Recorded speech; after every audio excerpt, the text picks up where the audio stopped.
Welcome to LOA Today. I'm Walt Thiessen here with Louis D'Souza today, and this is your daily dose of happy today. We are so happy to have you join us, and this is the next episode in a new series that's appearing on local cable access, in addition to being listened to by all of our podcast listeners around the world. At the topic of the show is the law of attraction, and we've been giving you a bit of an introduction to it over the first few episodes. And we're going to do it with a slightly different approach today because I have different co-hosts every single day. And Louis is one of those. He's one of my favorites, too. He comes to us from London, England, from the UK. And Louis, you're looking good today. You got the Golden Gate behind you, as usual, which is something our viewers on cable access will be seeing regularly. But it looks good on you, I have to say. That the bridge looks good on you. You know, Walt, I've been to San Francisco and I just love it. It's a great city. It's probably, if I'd rank it up there, it's probably number one or number two on my list. I loved Rome as well. Wow. Of cities in the world, and I've been to a lot of cities.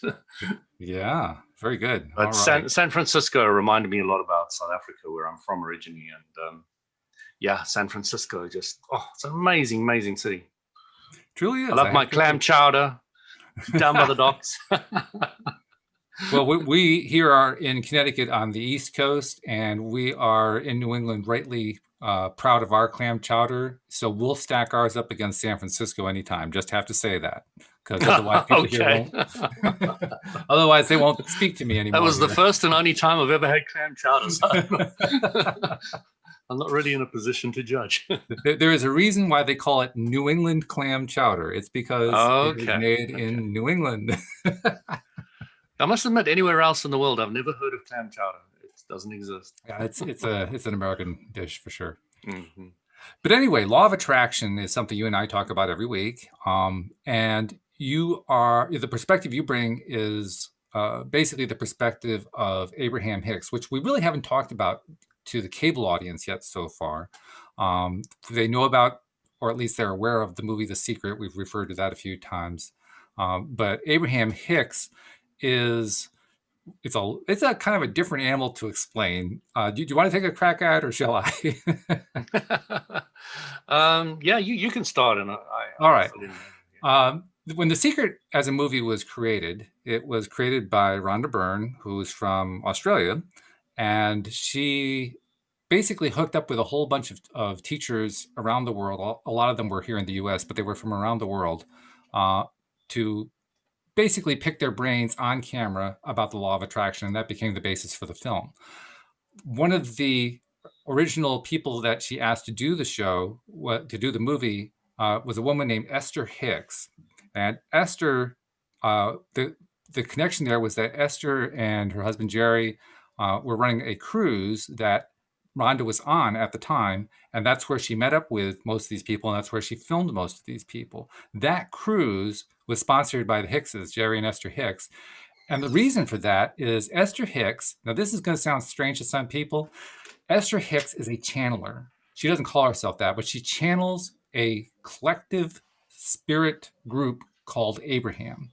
And why are they called Abraham? Because that's what Esther and Jerry decided to call them. It's not like, basically this is connecting to non-physical, and that's where it sounds really, really weird.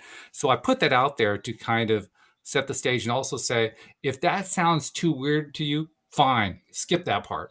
Don't worry about that part, because that part isn't the important part. What's important is the information that comes out when Esther is playing the role of Abraham, because the information is fabulous. So if the whole thing about channeling kind of spooks you, don't worry about that too much. Just listen to the information being provided, because the information is wonderful. And Louis, you have told me many times that when you first tuned into Abraham-Hicks and what Abraham was teaching, it really was a game changer for you, wasn't it?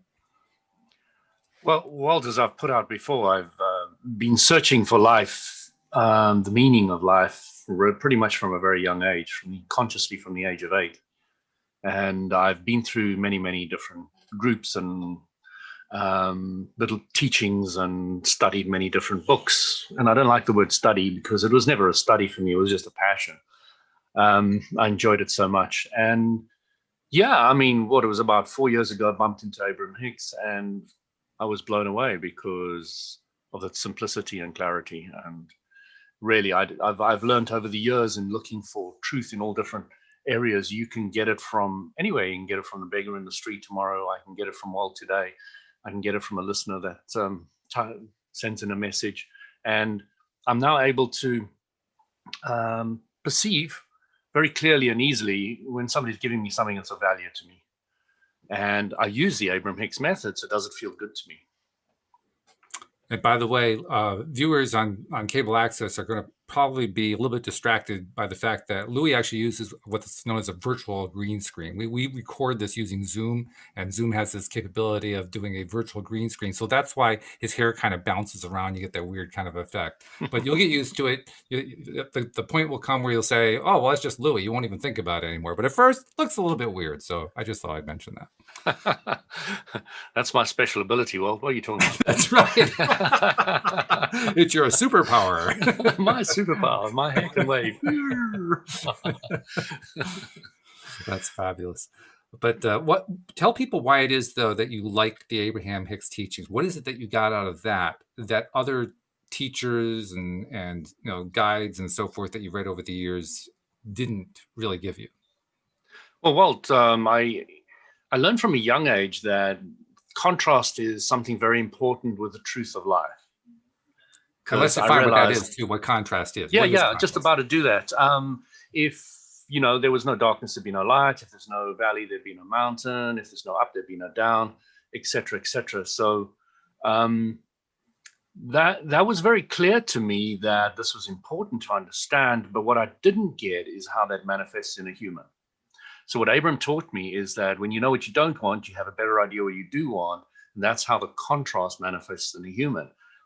Now, to me, that was super profound because I knew there was a great truth there, but I didn't know how to adapt that valley mountain scenario to a human. And when I realized it's as simple as when you know what you don't want, you have much more clarity of what you do want. So, for example, Walt, you're being rude to me. Wouldn't it be nice if Walt is nicer to me?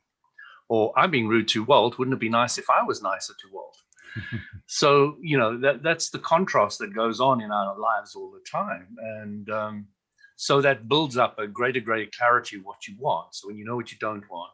So even if you're looking for a partner, you might want a taller partner next time because the last one was short, or you may want one with bigger attributes and some with smaller. It depends on what you want. But you get a clearer and clearer you get a clearer and clearer idea of what you want after a while, and so you start shaping it. And what Abram talks about so clearly is that you're creating a non-physical, and they use the word vortex, which you could really use bank, or you could use anything, collection of positive thought forms about what you want, and there's now a bank of that. And that was the next really incredible thing to me, that I hadn't thought about your thoughts or your positive thoughts or thoughts about what you want being a collective bank. So that was very important to me as well, because I started realizing that every time that I manifest something, it's coming out of the bank, or it's coming out of the negative bank, right? What I want or what I don't want, because both of them are going to be amplified by the law of attraction. So that was fascinating to me that, when you say no to something as well, you're saying yes to something you don't want. That was very, very, very, very key. So, if I'm saying no to cancer, I'm saying to the universal law of attraction, amplify the word cancer and bring more cancer into my life. So, that was another great awareness for me was well, let's talk about that one for a second, because what you touched on there, that's probably one of the biggest ones and one of the most difficult ones to understand if you haven't been exposed to it before, because it sounds like, what did he just say? Wait a minute. That doesn't make sense. You see, what doesn't make sense to people is they're so used to using negativity to explain things. I don't want cancer is far more popular than the idea that I want to be healthy. for people who've got cancer, of course. Sure. But if people have got arthritis, it's the same thing. It's the same scenario. And you also started realizing, Abram pointed out, that if you look at how many ailments we've got on this planet, how many do you think there are, Walt? Oh, good grief. I mean, there are medical books full of them. I couldn't tell you how Okay. many. So millions, let's say millions for argument's sake. So if you've got cancer, what's the opposite of it? The opposite of cancer, Yeah. I would say, is health. Health or wellness, one of those two words. Yeah. Yeah. So what's the opposite of arthritis? Health. Okay. What's the opposite of cardiovascular disease? Well, let's mix it up and say wellness. Okay. So you see what the point is here is that man has been focusing on this plethora of negative things. And on the other side, which is really great that there's only two things, mostly two, you can come up with a few others, like happiness and for more the psychological ones, etc. But you've got just a few things to focus on to change your life. So when you're focusing on wellness, when you're focusing on health, when you're focusing on being happy, universal law of attraction is amplifying that. So it's really brilliant because you're now seeing that to get things right, it's simple. And to get things right, you want to use the leverage and the power of the law of attraction. Now, that's something people don't really get. Because if you spend more than 14 seconds, only 14 seconds, focused on one subject, well, it's amazing because you know what happens? You get 2,000 man hours of help. Wow. So let's say you were running a job or work or something, you would get now 2,000 man hours of help from the universal law of attraction that you don't have to do any other effort for, that is working in the background all the time for us. So you start getting really excited and saying, gee, I want to leverage this power that's always around. And slowly but surely, you start becoming more and more positive. And that was one of the biggest things that I always say to you about the law of attraction is it's taken my mind was torturing myself, and now it's just freewheeling and it's easy and it's happy. And that is so powerful. That is so powerful when you're not torturing yourself anymore because you're more focused on the positive aspects of yourself and life, and the universal law of attractions amplifying them. And it's a slow process, you know. If it happens very quickly, there could be problems with that. But what happens is you just become more and more and more positive. Things start becoming easier and easier. You start manifesting things quicker and easier. And it's just like in the beginning, it's pushing a ball up a hill, and then it starts going on a flat, and then eventually it just starts rolling downhill. And that's just brilliant. And you understand how it works, how the process works. And that is, to me, so important. Very cool. I'm going to be a broken record a bit. I'm going to go back to that negative stuff again because I want to make sure people are really getting it, at least on a basic level. As you pointed out, the opposite of these various diseases you mentioned is health or wellness. But still, there's that part of our brains that say, well, is that really different from saying no longer having cancer, no longer having arthritis, curing cancer, curing these diseases? Isn't that really the same thing? Well, is it? I'm asking you. I'm doing the interviewing today. Well, basically, once the law of attraction kicks in and brings in the cooperative components, yes, you're going to start healing loads of things. And it's not healing, it's now just amplifying more what you want. And this is where the Bible saying comes in, will happen in strange and mysterious ways. Because it won't necessarily happen that your cancer vanishes, but something else can come into your life that boosts your energy, gives you a life that you can live with the cancer easily. You know what I mean? So it's not like the cancer necessarily vanishes, but you're now in a position where everything works and you can carry on pretty well with life. So, there's many people who have died riddled of cancer, didn't know they had any cancer whatsoever, and they died of 107 or something. So it's interesting because when you focus on what you don't want, I mean, even when you get the sentence, I like calling it the sentence, when somebody sentences you to, you've got cancer now, it's quite a sentence that they're presenting to you. And, that's the way the medical profession works. They'll give you that sentence. They'll say you've got 2 months to live or whatever it is. And you've now got that sentence. So if you don't get it, if you focus on the law of attraction, some people would like to know.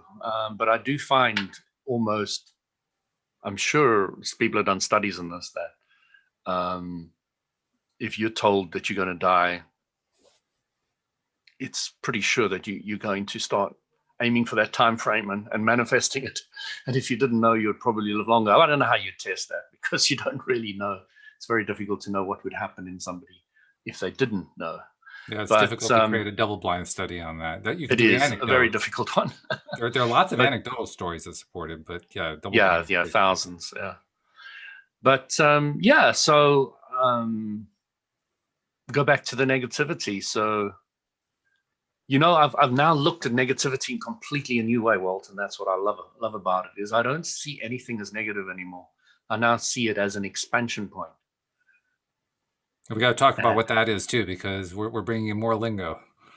Yeah, absolutely. So, expansion point, when you know what you don't want, which will be the negative. I don't want cancer. I don't want this. I don't want that. I don't want the other. I don't want somebody beating me. I don't want to be looked at as inferior. I don't want to be discriminated against. I don't want. That's what you know what you don't want. So when you see that as not negative, not something that is trapping you, that'll keep you there forever, but now that I know what I don't want to be in this position, I have a better idea what I do want. And that process of going from what you don't want to thinking, even just thinking about what you do want, is part of that whole expansion process. And I love that, because you start saying, oh, I'm really negative and angry today. And then you're thinking, great, that's going to expand me somewhere. Why am I negative and angry? And then you go, oh, those were the thoughts in my head. And then you start saying, oh, wow, wouldn't it be nice if I could deal with these stressful situations easier? Wouldn't it be nice? Mm. And it's a very powerful statement, that wouldn't it be nice? And it's great to use that in your life. Wouldn't it be nice if, just use it, just try it out in your life. When you get negative or you get frustrated or angry, just think, wouldn't it be nice if? It's powerful, because it gives us a way to shift the way that we're thinking about whatever the thing is. If we're thinking about it in terms of, I don't like this thing that's happening, or I don't like this thing that came to me, or this thing that somebody is doing to me, that's one way of thinking about it that feels kind of heavy and kind of low. But if we change it around to, wouldn't it be nice if I was getting a different thing, or this person was treating me differently? If we, just by changing it like that, just by approaching it in a different direction, the whole thing feels lighter. And that feeling lighter is the better feeling thing. Yeah. It's amazing how it works. It's really, really, really powerful. And which something we'll probably get into in another episode, Walters, but it's making it easier to climb up the emotional guidance scale, which, as I say, we'll probably touch in another day. We actually touched on that with Cindy Chavez. We touched on that a couple of days ago. Right. Okay. So people do have some experience with it now. That's great, because the emotional guidance scale is so important, because wouldn't it be nice if it gives you space to move from wherever you are a little bit higher up the vibrational scale to get into that slightly more positive place. And just to give the scale to people, for example, you go from, say, depression to revenge. Now, revenge is a higher vibration than depression. Which sounds strange. It does, doesn't it? It does. But it's true. It does. But doesn't it feel better if you get like revengeful after you're depressed and everything's like, we're not saying you should act on revenge. We're not talking about acting on it. And then when you get that feeling of, I hate them, they're the ones to blame. And then that feels better than depression. And it is the way it is. And you start realizing it when you start playing it out, or even experiencing it yourself in your own life. But that's the way it is. And if you go from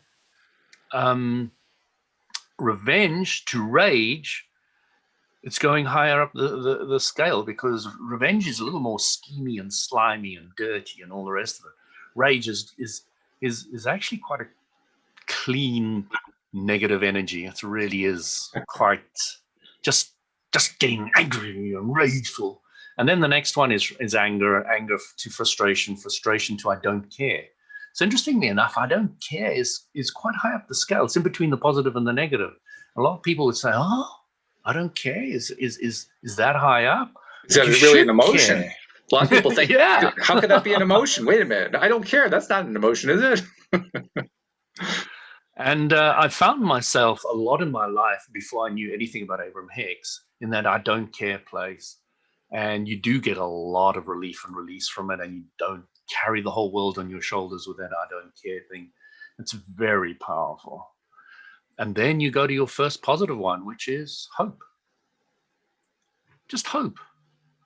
Wouldn't it be nice if, I could actually achieve that dream? Wouldn't it be nice? Oh.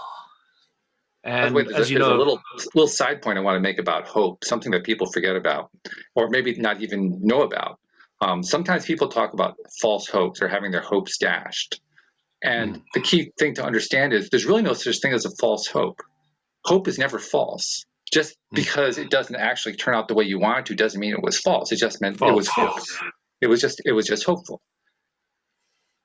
Yeah. So just wanted to mention that. Yeah, no, it's absolutely the way I see it too. And then you go from hope to expectation, and you're like expecting it to happen now. And there's a huge vibrational gap between hope and expectation. It is a big leap forward, so it's not to be underestimated. Actually, all of the ones that I've mentioned is quite a big leap from the other one.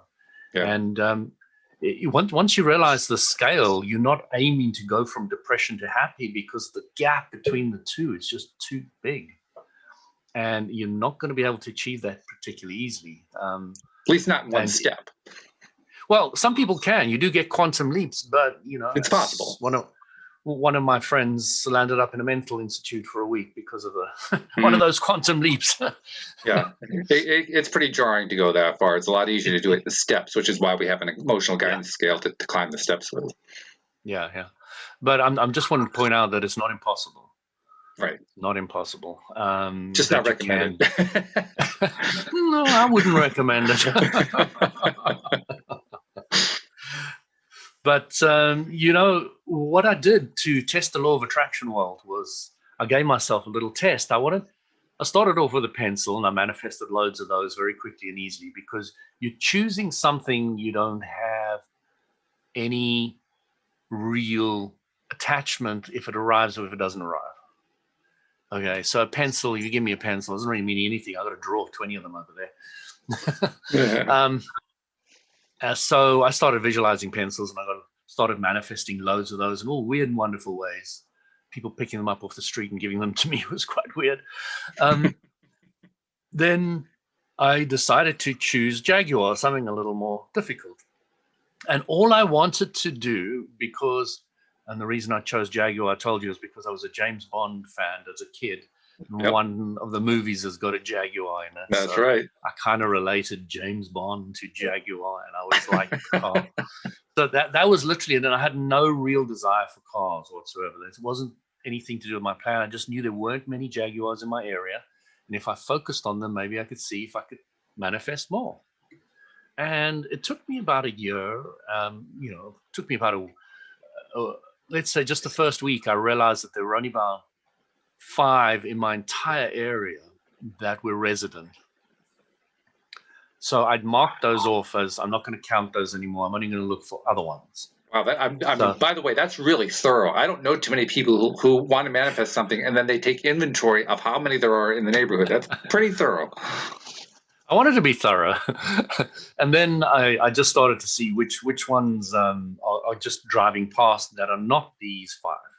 So, and then I started seeing more and more and more. And then I started realizing that I liked certain colors of them and I didn't like others.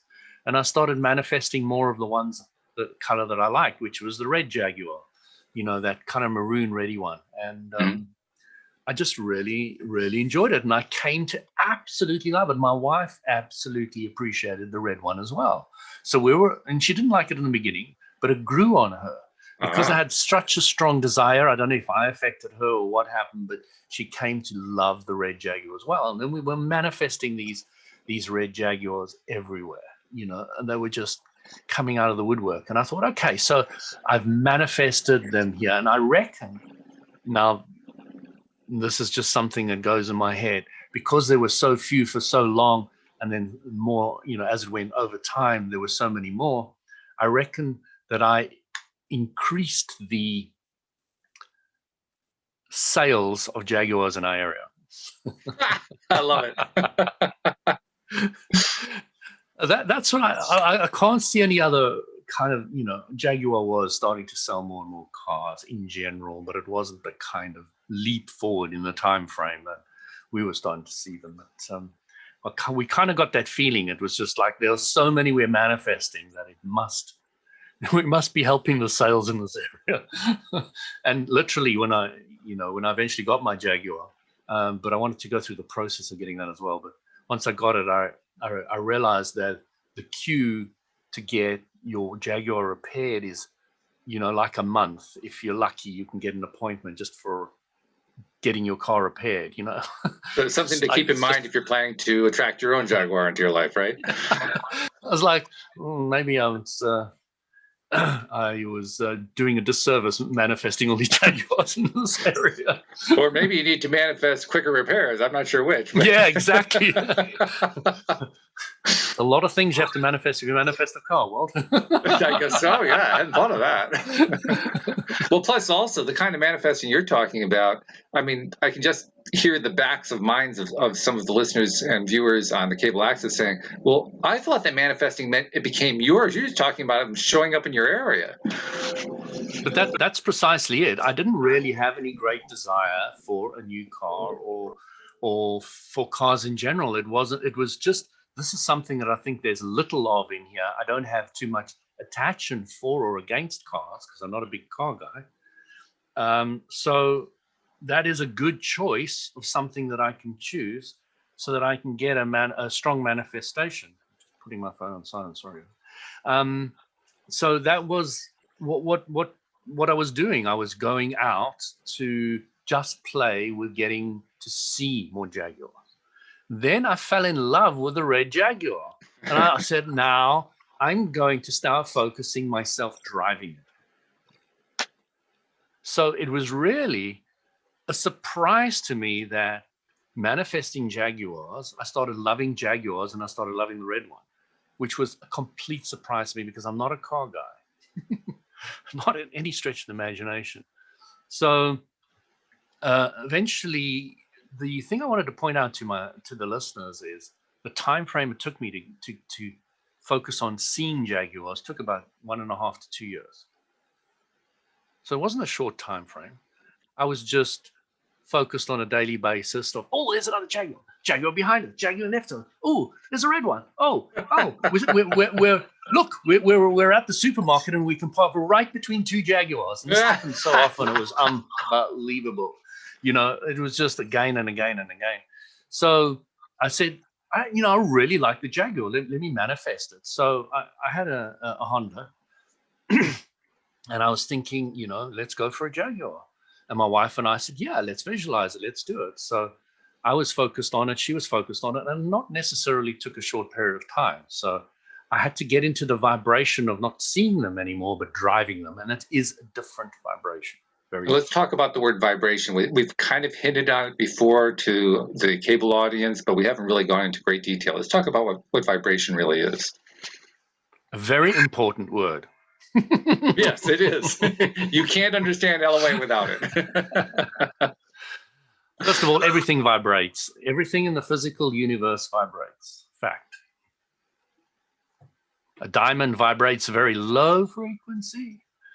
A rock a lot higher. Grass much higher. A human varies. I've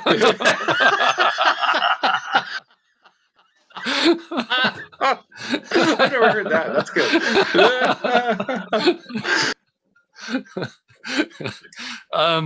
Yeah, we won't go any further now.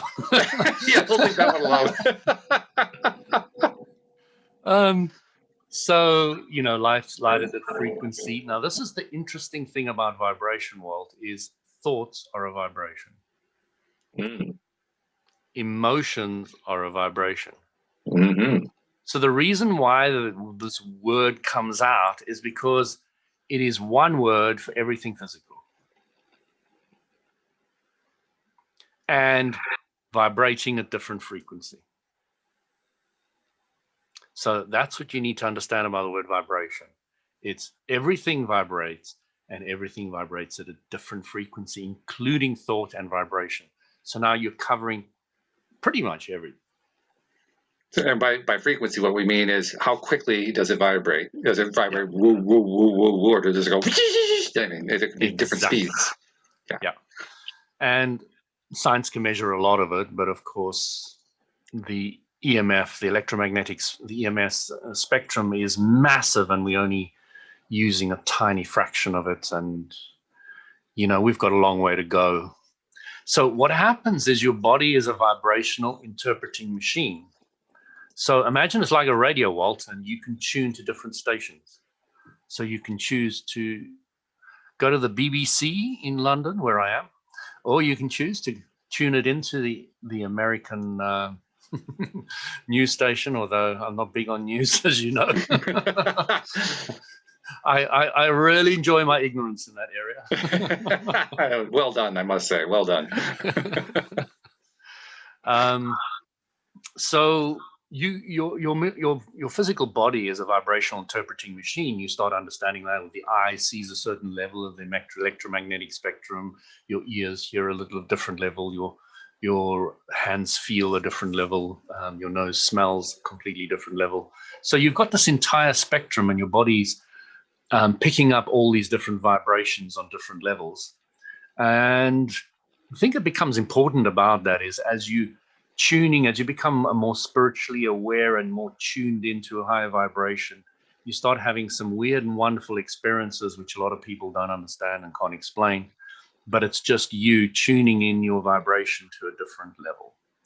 And, even people that you can take Kulian photography and you can take a photograph of the aura, or you can sit behind a screen these days. And because the screen shifts the frequency that you can see, people can just look through the screen and see auras.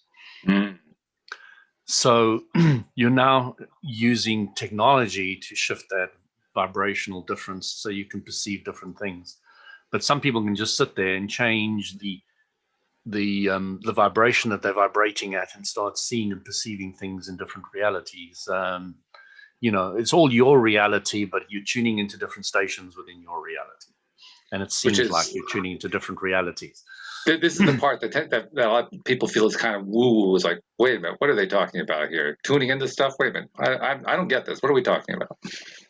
Yeah, well, if you see an accident of a mother and child getting run over by a car, and 7 people are watching this, everyone will have a completely different story, won't they? Well, yeah, very different story. Thank you for a very horrific. One will be thinking about the baby, too. One will be thinking about the mom, one will be thinking about life and death, one will be thinking about how vulnerable they are, one will be thinking about helping. So everybody's looking at it from a very, very different perspective. And that is just you tuning into different scenarios. I hope someone's calling the police too. That would be helpful. Get an ambulance in there. I'm just saying. No. Why would they do that? Oh God. Well, I mean, you brought in such a. I just had to say, we're really hoping that person, that imaginary person we just thought of, actually is getting some medical help. But the point is, everybody perceives things differently, and that is your ability to tune into the same scenario, but at a different angle and different level and a different perception. And that is what you're doing all the time. I'm just breaking it down to mostly your eyes and your mind, which are interpreting it. But you could do that with feeling, with smelling, with anything. It's the same scenario. You're tuning into what you want to. And you can start tuning into, if you listen to some of the other podcasts that you and I have done, Walt, you hear that I've experienced quite a few woo-woo things.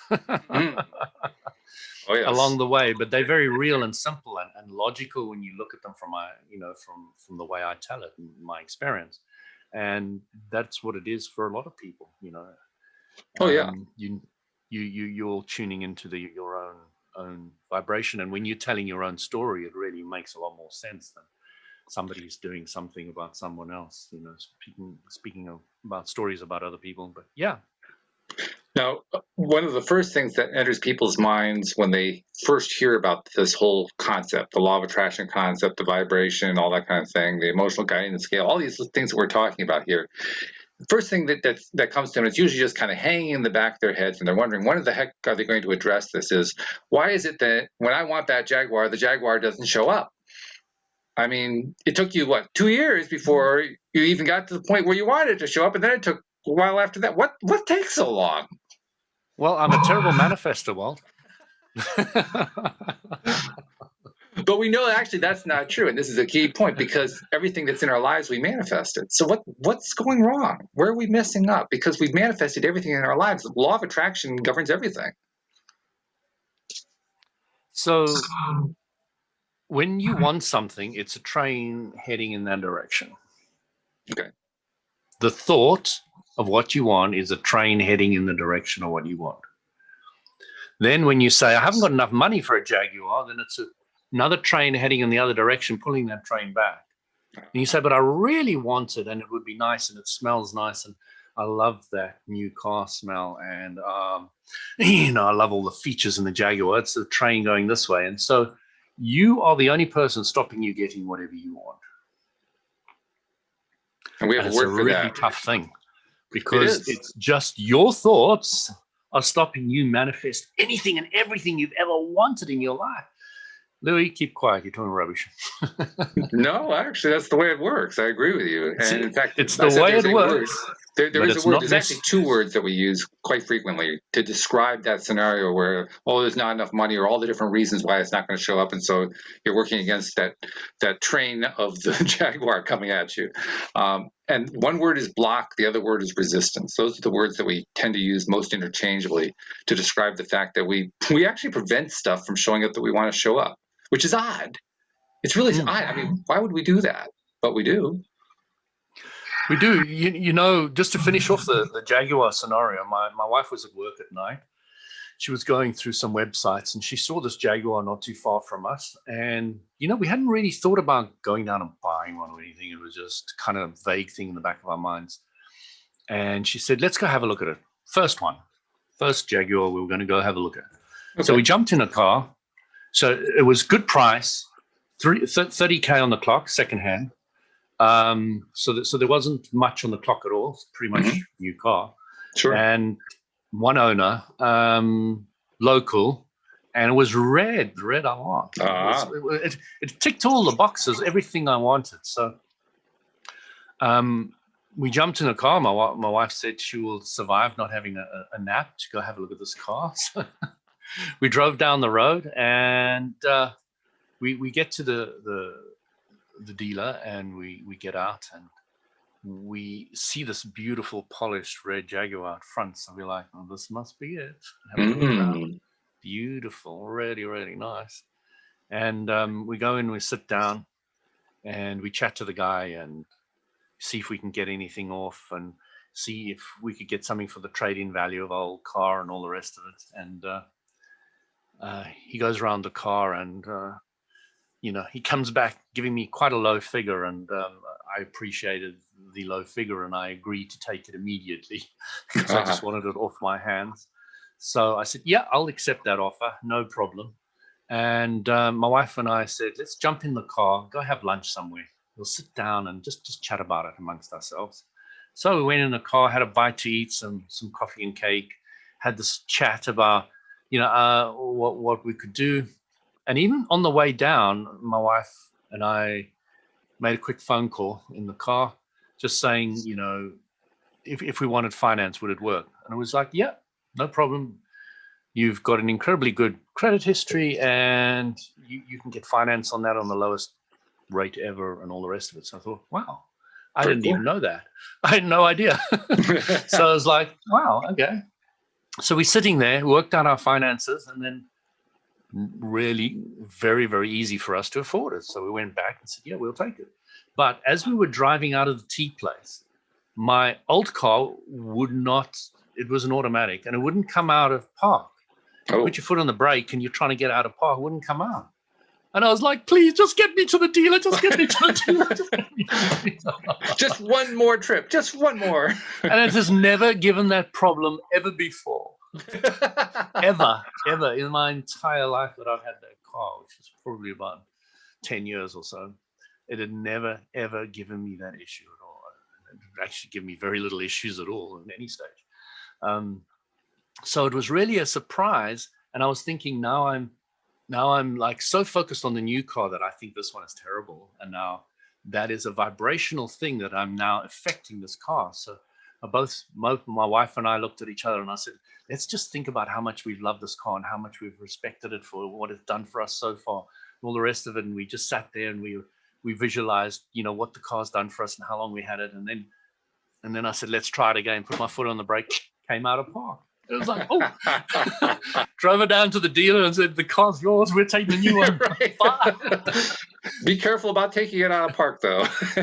As we were going through the finance thing, I was sitting there playing a game on my phone. And the guy was saying to me, what are you doing? Oh, I said, just playing a game. He says, what? Show me. So I turned the phone around and he says, this is a non-entity to you. You don't really mind at all, is it? I said, no, I know that car's mine. I knew it was mine the instant I saw it. I said, there was no doubt in my mind. There's nothing in the universe that would stop me getting that car. And he's like, huh? But it's that kind of solid, absolute knowledge that you can get in certain circumstances that I had. And I was just sitting there and I knew that car was mine. I didn't have to do a thing for it. The universal law of attraction had enough vibration, enough thought, enough time spent, years of it, that there was nothing in the world that would stop me getting that car. Got in the car, drove home, and there's still a vibrational issue. So started finding out that the last guy smoked, so there was a bit of a smoke smell, and I had to change the air filters and things like that. And then the whole car died on me. Oh dear.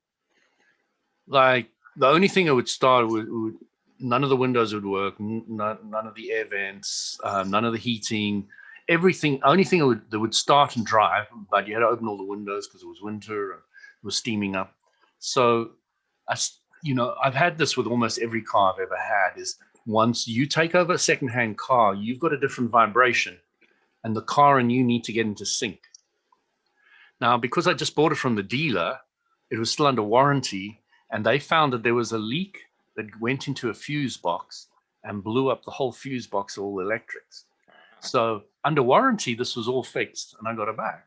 And in the meantime, they gave me a nice car to ride around in. So it was like a win-win situation.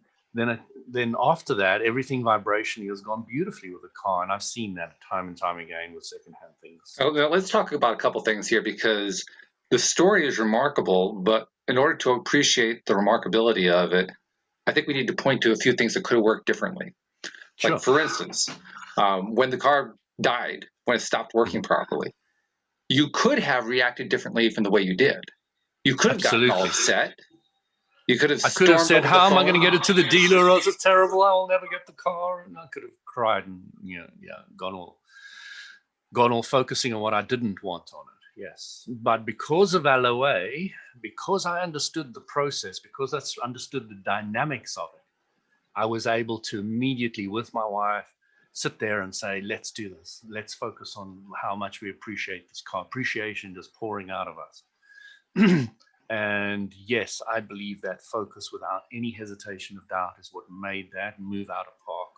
I've got no doubt. There's nothing in my mind that would say otherwise. If I went down the other route, you could, as you accurately pointed out, I'm pretty sure it wouldn't. It would have been quite a different experience for sure. Yeah. And all of us had many experiences where, one thing goes wrong, like the car dying, and then it just leads to a cascade of other things going wrong. And we usually, until we're exposed to concepts like LOA, we usually just figure, things happen in threes, and, stuff happens in life, and, you can't do anything about it, not realizing that we're actually contributing to it. We're actually contributing to that cascade of negative events. So that's why I wanted to bring that one up. The other thing, too, you mentioned when you were sitting at the dealership, you were playing with your game on your phone, and the dealer was kind of blown away that you felt totally confident about the whole transaction going through. You had no worries whatsoever.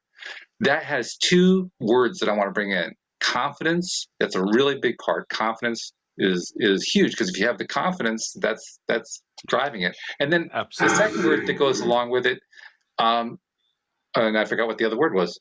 Well, there was a second word. Trust me that there's a second word. I'll bring it up later on when I remember it. Clarity, maybe. Well, clarity, yeah. Well, clarity certainly plays a role. It's actually a twin brother to confidence. It kind of goes along with it, and I can't remember what that other one is. But the point is that certainty. Oh, that's the word, certainty. That sense of certainty is a big deal, because without that sense of certainty, that doubt creeps in, and that's where the blocks and resistances come in.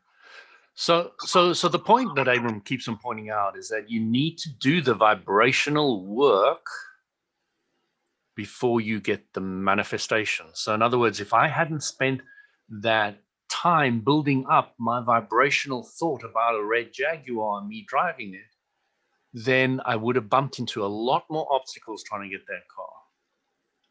A lot more. So when you've used the universal law of attraction, all the points, my wife at work, finding the right car, first car ever, going to a dealer straight away in the morning, finding it, having this issue with the other car, having it resolved, going in, the confidence, etc. The whole string of events was so easy because of one thing, because I'd built up the vibrational. And you notice that I hadn't built up the vibrational clarity on my existing car. I didn't have enough appreciation for it. So I wasn't rolling on the LOA vibrational integrity of the existing car, which is why it gave me the problems at that stage. That's an interesting, and it's a fine distinction. It's a fine distinction, and it's something that people are now sitting back, if this is a relatively new concept to them, they're saying, is that really true? Is that what my experience has actually been? And if you sit with it long enough, you come to the conclusion. But at first, it just seems like, really? I mean, that's not the way it always works, is it? So, when I came to become aware of it, Walt, was with my mobile phones, or cell phones, as you call them over there. Okay. Every time I bought a new cell phone, my old one would die or crack or break, or something would happen just before I got the other one. And then I couldn't do anything with it, and I couldn't sell it, and I couldn't trade it in, I couldn't do anything.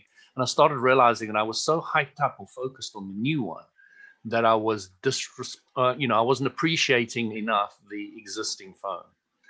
And it happened to me so consistently, so often that, and as soon as I changed my thought process on it, it never ever happened again, and it hasn't ever happened again to me, that when I buy a new cell phone, and all my phones now get passed down, so I get the top of the range, and then my wife gets the next one a year later or so, and then my daughter gets the next one down, and then none of them get broken or lost or anything anymore.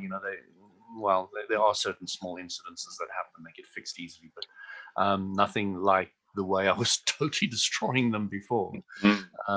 It's really worthwhile understanding all that, so you can save yourself some heartache along the way, because it is how it works. But the important thing is, you really need it. If you want to understand life, you really have to look keenly and carefully at what's going on. And a brief cursory look on the outside is not going to get you into the inner secrets of it.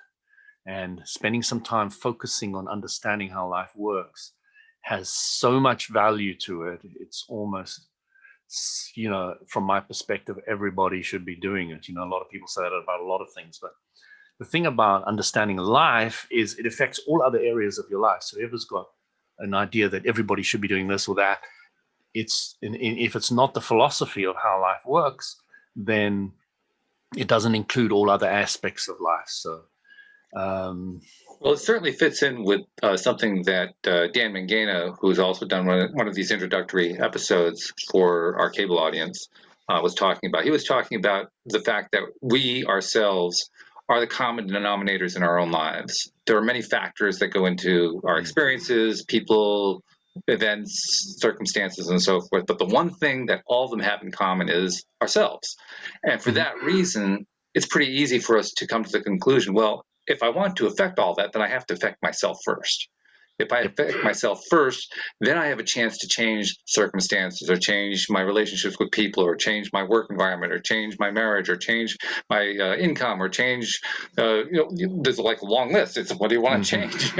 Well, it has to start with yourself. That's really what you're talking about. You're talking about changing yourself. Jim Rohn is famous for saying, for things to change, you have to change. Mm-hmm.